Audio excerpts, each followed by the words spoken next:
everybody. I'm going to read us a story today called Grumpy Monkey. And I'm going to be honest, it's a little bit weird not having you here with me. I'm in my bedroom right now just reading this story, and it feels a little weird just reading it all here by myself. And I can't wait to be back in the classroom and reading you stories with you at the carpet. So for tonight, I have Grumpy Monkey by Suzanne Lang and illustrated by Max Lang. Remember, an author is a person who wrote the words of the story, and an illustrator is somebody who drew the pictures.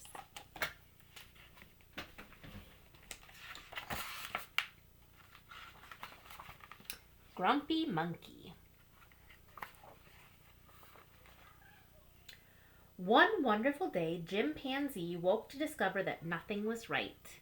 The sun was too bright, the sky was too blue, and the bananas were too sweet. Jim was confused. What's going on? Maybe you're grumpy, suggested Norman from next door. I'm not grumpy, Jim insisted. On his walk, he met Marabou. Jim's grumpy, Norman told Marabou. Why are you grumpy, Jim? Asked Marabou. It's such a wonderful day. But look at how you're standing, Marabou said. It's true, said Norman. You're all hunched. So Jim loosened up. Then he ran into Lemur. Jim's grumpy, Norman told Lemur. Why are you grumpy, Jim? Asked Lemur. It's such a wonderful day. Grumpy? Me? I'm not grumpy, said Jim. Your eyebrows look grumpy, said Lemur. It's true, said Norman. They're all bunched up. So Jim raised his brows.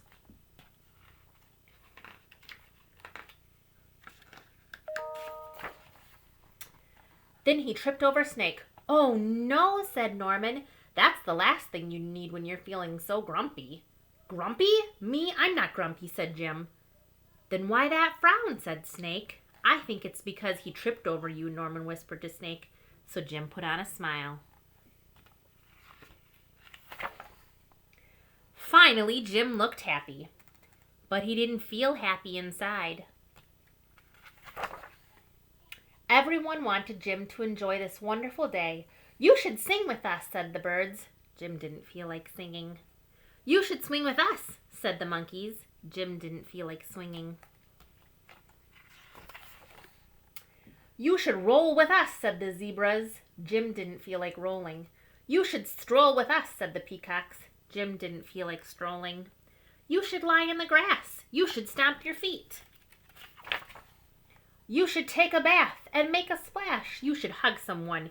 You should laugh. You should take a nap. You should eat old meat or some honey.